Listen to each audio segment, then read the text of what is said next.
Muito bem, pessoal, voltando para a nossa aula, continuando a falar sobre alteração climática, destruição dos ambientes. A gente falou na aula anterior sobre biodiversidade.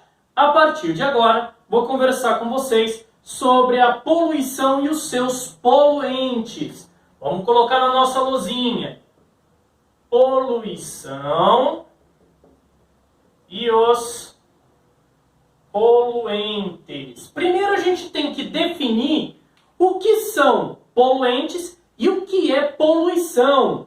A poluição, seja pelo ar, água ou solo, pode ser definida como acréscimo de matéria ou de energia ao ambiente em quantidades que causem alteração indesejável. Então, o que é a poluição? Poluição é igual a matéria ou energia em excesso. Nós temos aí uma grande quantidade de material na natureza, ao qual a natureza acaba não conseguindo absorver. E isso vai causar aí muitos transtornos, muitas destruições. Os poluentes são, quase sempre, resíduos de atividades humanas essenciais. Então aqui a gente pode resumir que poluentes é igual a resíduos humanos essenciais. Então tudo aquilo que a gente produz pode gerar poluição ou poluentes.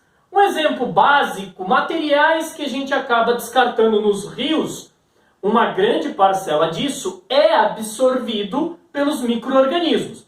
Porém, é claro, existe uma parcela que os micro-organismos desse rio não conseguem absorver. Esses micro-organismos, ou mesmo alguns outros organismos ali, morrem, destroem o ambiente, entram em decomposição, e aí o que acontece? A gente joga mais material nesse rio. Parece que essa história nós conhecemos, né? Aqui eu coloquei a foto de um rio, o Rio Paraíba do Sul, na cidade de Jacareí. Mas claro que a gente conhece um rio muito próximo a gente que está na mesma situação. Que rio que é esse? O Rio Tietê, aqui perto, né? Então, se esses poluentes, se esses materiais podem ser absorvidos pela natureza, por que considerá-los como poluentes? Se esses materiais podem ser absorvidos pela natureza? É simples. São poluentes porque estão fora do lugar. Tá? São poluentes porque estão fora do lugar. Esse material em excesso não deveria estar ali, não deveria estar no rio. Ele deveria ter sido descartado de uma forma correta, ter sido tratado, ter sido desenvolvido, ter sido absorvido.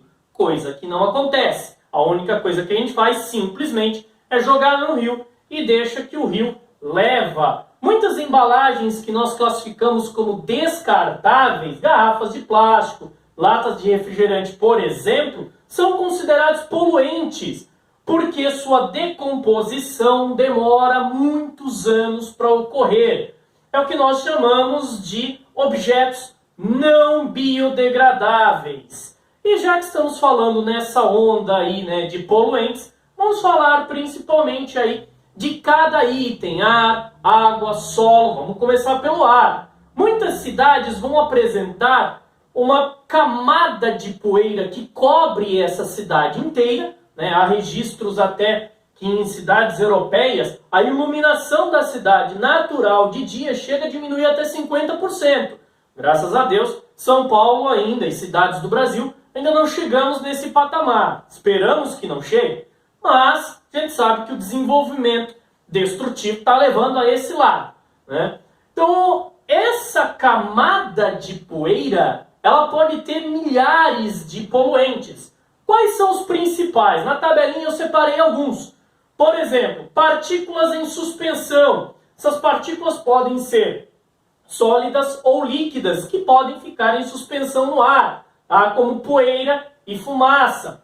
Compostos orgânicos voláteis. A gente tem gasolina, solvente e outros materiais até de limpeza que podem ser aí considerados como poluentes. Dióxido de carbono, o famoso gás carbônico, que é o resultado aí das combustões de quase tudo, né? Dos motores, de indústrias. Pode gerar aí uma grande concentração, pode matar animais, as plantas podem não absorver totalmente, pode alterar o aquecimento global, já sabemos disso. Monóxido de carbono, ele é o resultado aí também da queima principalmente do óleo diesel, tá? Óxidos de nitrogênio e enxofre, também resultado da queima de óleo diesel e de outros materiais, que pode gerar até o que chamamos de chuva ácida. Isso acontece na Europa. Aqui no Brasil, graças a Deus, ainda não temos. Chumbo e outros materiais pesados. Até algumas décadas atrás, a nossa gasolina se utilizava de materiais de tetraetilato de chumbo para controlar o gasto de combustível.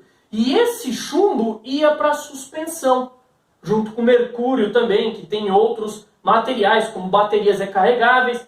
Esse material em suspensão leva a cânceres, leva a alteração biológica de múltiplas espécies, inclusive a nossa. Tá? Gás ozônio, vital para as espécies, na extrema atmosfera. Aqui embaixo pode causar vários transtornos, além de materiais tóxicos, incluindo substâncias químicas que podem causar câncer.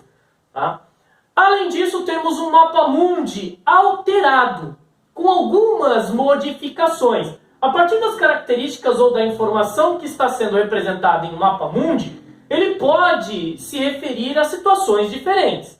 Nesse mapa mundi aqui, ele mostra o tamanho territorial das principais regiões e nações, região que estamos falando do continente europeu como um todo, mas tem pelo menos 4 países aqui que são grandes produtores de poluição.